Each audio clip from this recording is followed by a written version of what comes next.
Hay deudas que se pagan con dinero y hay otras que te terminan costando la vida entera. Durante muchos años pensé de forma ingenua que prestarle mi firma, mi crédito y todos los ahorros que había juntado con mi sudor a un miembro de mi propia familia era un acto de amor incondicional.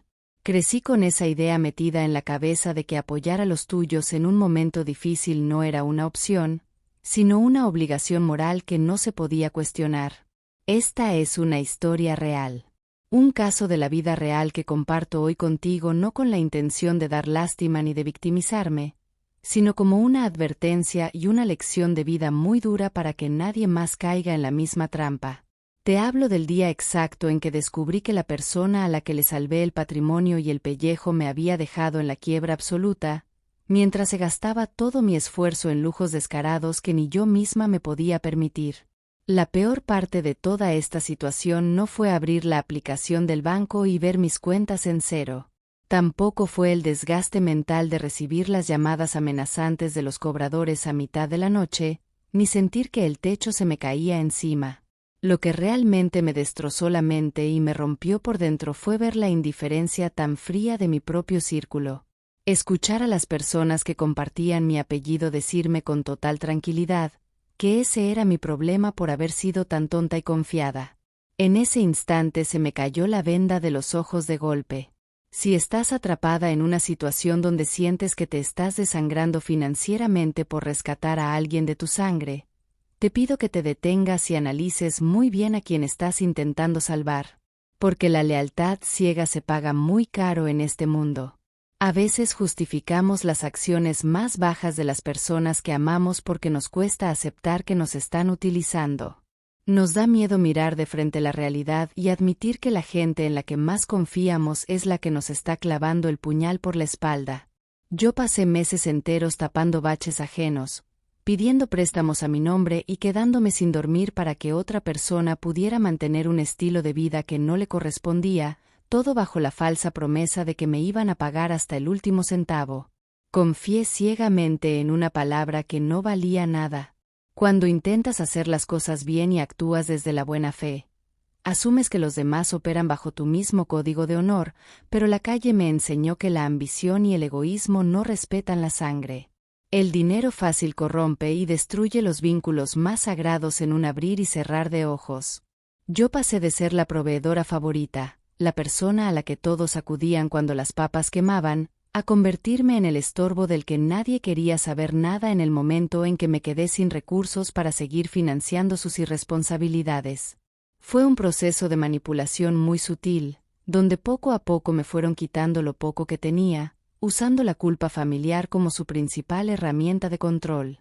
Te hacen sentir que si no los ayudas eres una mala persona, una mala hija o una mala hermana, y tú cedes por el simple miedo a ser rechazada por los tuyos. Pero el costo de ese miedo es tu propia destrucción económica y emocional. Quiero contarte detalladamente cómo inició todo este engaño financiero que me dejó en la calle, y cuáles fueron esas primeras señales de alerta que decidí ignorar por pura confianza ciega y por el maldito hábito de poner siempre el bienestar de los demás por encima del mío. Porque el pozo de la generosidad se termina secando si nadie se preocupa por volver a llenarlo, y yo me quedé seca por completo mientras ellos seguían disfrutando a costa de mi ruina. El engaño no comenzó con una cifra grande ni con una exigencia descarada. Empezó de la manera más sutil posible, como suelen comenzar todas las trampas que te terminan destruyendo la vida. Un miembro de mi familia se me acercó un día con un rostro lleno de angustia, hablándome de un bache económico temporal, una urgencia que supuestamente se resolvería en un par de semanas si yo tan solo accedía a firmar un documento. Me dijeron que necesitaban un respaldo, un garante, una firma de confianza para un crédito pequeño porque ellos no calificaban por cuestiones burocráticas del banco. Yo tenía mis ahorros intactos, un historial impecable de crédito, que me había costado años de disciplina construir, y sobre todo, una necesidad inmensa de ser útil para los míos. No lo dudé. Pensé que negarme a ese favor habría sido un acto de mezquindad imperdonable hacia un familiar. Esa primera firma fue la llave que abrió la puerta a mi propia ruina y a mi propio hundimiento. Al principio, todo parecía marchar bien. Cumplieron con los primeros pagos y eso me dio una falsa sensación de seguridad. Me relajé y bajé la guardia por completo, porque al final dije, bueno, están pagando. Pero las semanas pasaron y la logística empezó a cambiar. De pronto, la persona que me debía dinero comenzó a atrasarse con las cuotas. Las llamadas del banco ya no les llegaban a ellos, me llegaban a mí. Al confrontar la situación, la respuesta siempre venía cargada de un tono de víctima. Me hablaban de lo difícil que estaba la calle, de que los negocios no salían y de que yo, al tener una situación un poco más estable, debía ser empática y comprensiva. Me pidieron que cubriera esos pequeños atrasos con mis propios ahorros para no dañar mi historial crediticio, prometiéndome que me lo devolverían con intereses. Caí en el juego de la manipulación emocional de forma redonda. El dinero que yo había guardado con tanto esfuerzo para mis propios proyectos de vida empezó a desviarse mes tras mes para apagar incendios ajenos. Lo peor era la soberbia y la tranquilidad con la que me pedían el dinero. Ya no me lo pedían como un favor desesperado, me lo exigían casi como si yo tuviera la obligación legal de resolverles la vida por el simple hecho de ser familia. Yo me desgastaba trabajando jornadas dobles en el trabajo, limitando mis propios gastos cotidianos, dejando de comprarme cosas básicas para mí, todo para que la cuenta de esa persona se mantuviera a flote. No me daba cuenta de que estaba alimentando a un parásito que jamás se iba a saciar.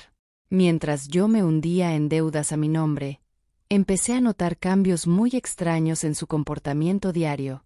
La persona que supuestamente no tenía dinero para pagar la cuota mensual del banco, de repente estrenaba ropa de marca.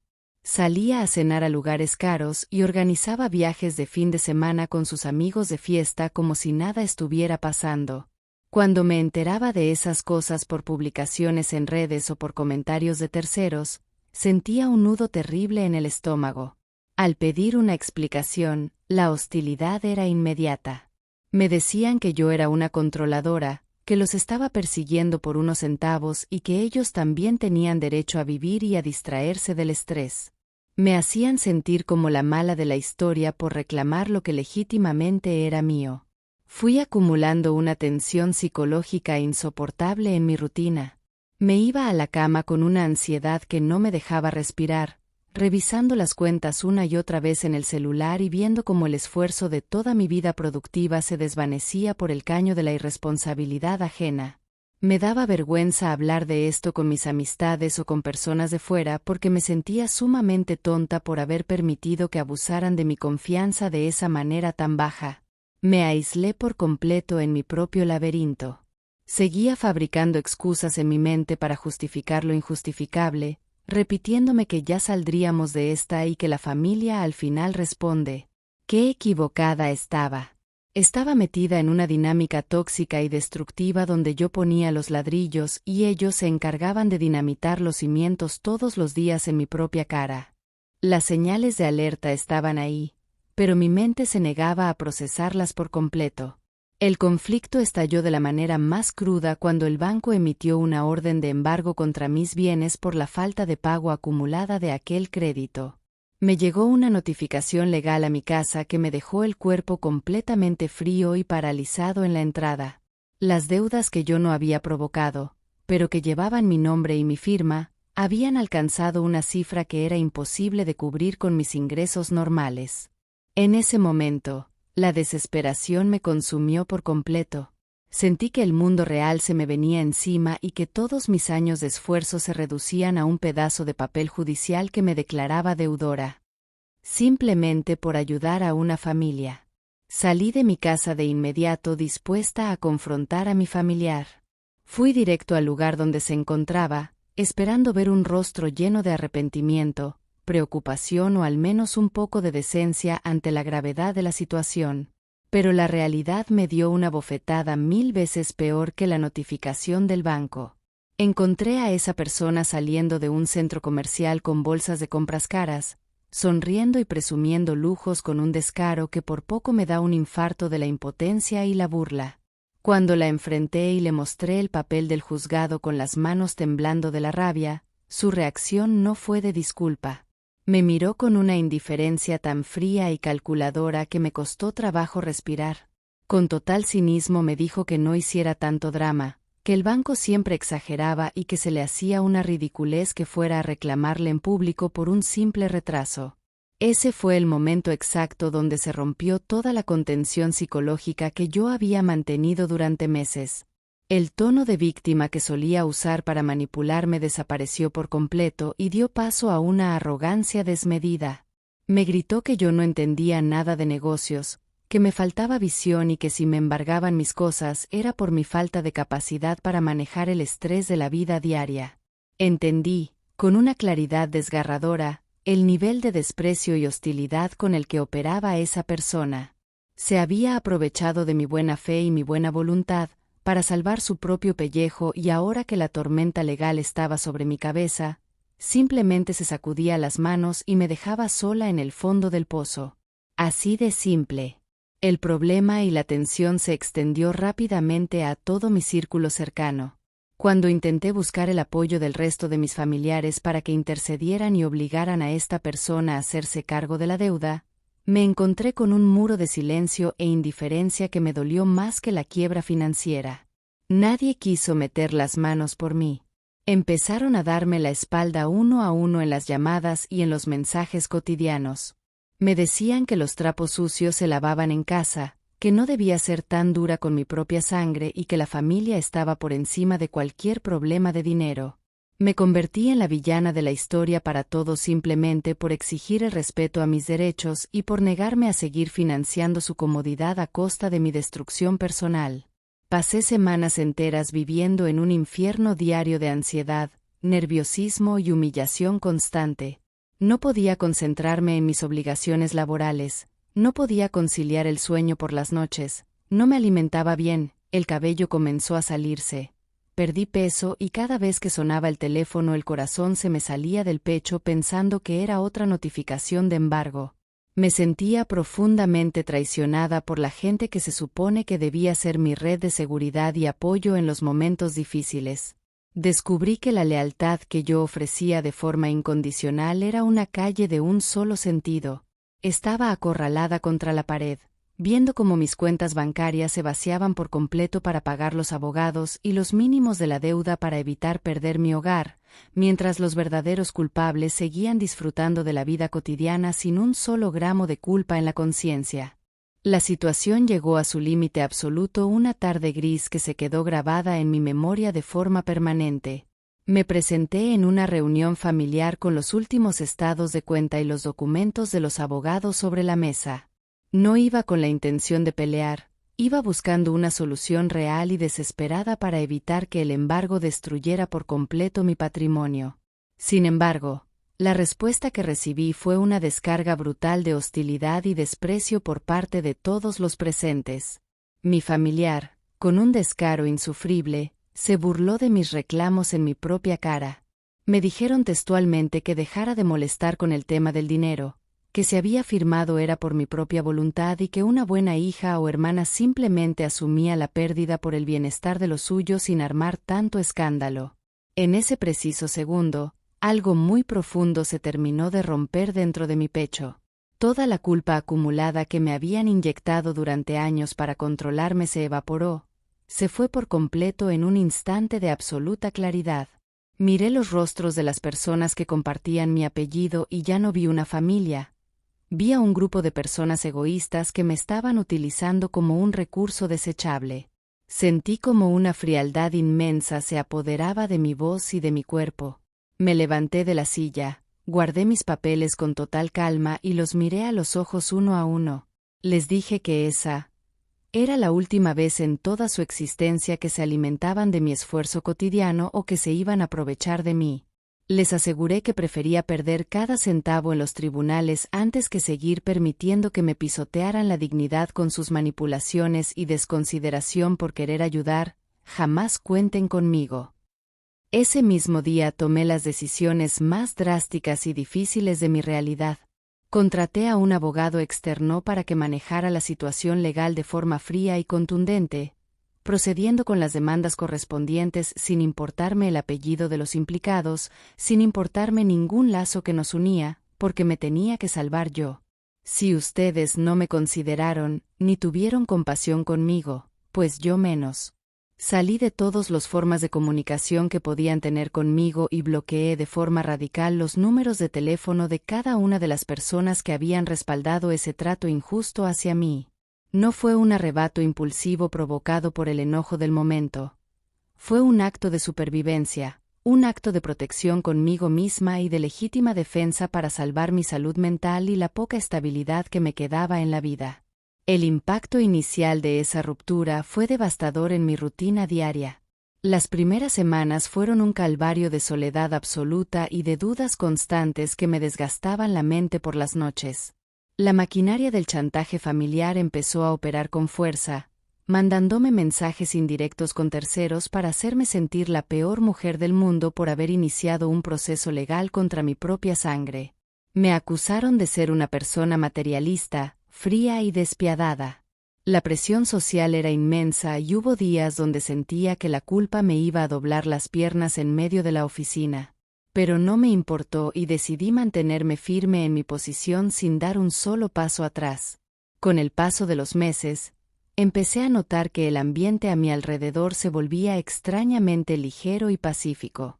El nudo constante que cargaba en el estómago desapareció por completo. Volví a concentrarme en mí, en mis obligaciones laborales con una energía que no experimentaba desde hacía años. Toda esa fuerza vital y todos los recursos financieros que antes desperdiciaba en resolver las irresponsabilidades de otros, ahora los estaba invirtiendo en reconstruir mi propio camino desde cero.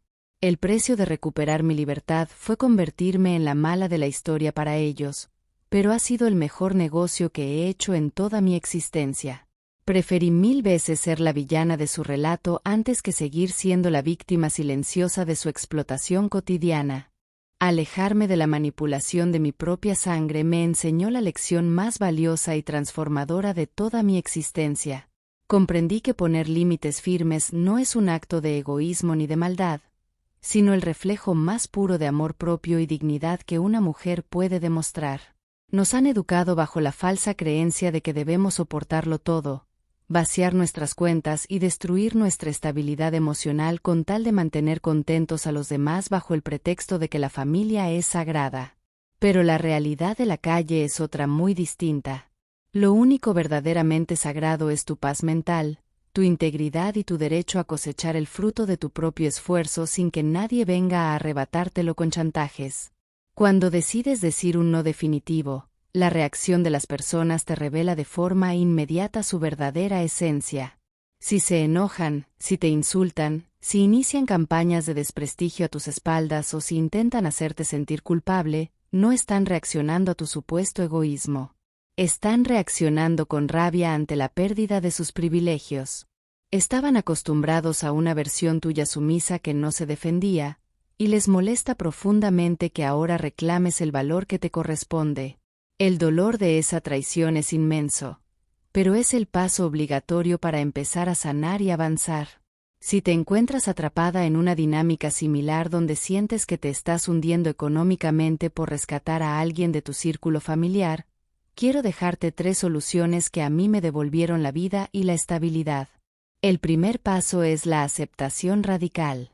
Acepta que esa persona no va a cambiar ni va a valorar tu sacrificio por más dinero que le des o por más buena que seas con ella. Deja de buscar una aprobación que nunca va a llegar y asume la realidad de lo que son, no de lo que tú desearías que fueran. El segundo consejo es que busques asesoría profesional y legal de inmediato. No intentes resolver conflictos financieros con promesas verbales ni de forma emocional. Los bancos y los juzgados no entienden de sentimientos, entienden de firmas y contratos. Protege tu patrimonio blindando tus cuentas y tus bienes antes de que sea demasiado tarde. Por más familias que sean, no prestes tus cuentas bancarias, no prestes tu nombre, no firmes papeles, no te dejes manipular con emociones. Atento que somos sangre. Ahí está el gancho. El tercer paso, y quizás el más difícil, es sanar la culpa. Sentir ese vacío en el pecho al principio es completamente normal porque nos han programado desde niñas para priorizar a los demás antes que a nosotros mismos. Pero recuerda siempre que esa culpa no te pertenece. Es simplemente el mecanismo de control psicológico que ellos utilizan para que regreses al lugar del abuso y sigas pagando sus cuentas. Desvía toda esa energía que antes gastabas en apagar incendios ajenos y utilízala para reconstruir tus finanzas, tus proyectos y tu propia autoestima. Hoy puedo asegurarte que hay un futuro brillante después de la tormenta familiar. El camino de la distancia radical es solitario y duro y doloroso al principio, pero ese silencio se transforma rápidamente en el espacio seguro donde volverás a tomar las riendas de tu destino. Te rodearás de personas que te valoren por tu esencia y no por tu billetera. Aprenderás a construir tu propio camino con la frente en alto, sabiendo que tu historia no terminó con la quiebra que ellos te provocaron, sino que comenzó el día en que elegiste tu libertad. El árbol familiar también se poda, porque lamentablemente hay familias que estancan. Gracias por quedarte hasta el final de este testimonio. Espero de corazón que estas palabras te sirvan de apoyo si estás pasando por una situación similar en tu día a día. Hasta la próxima.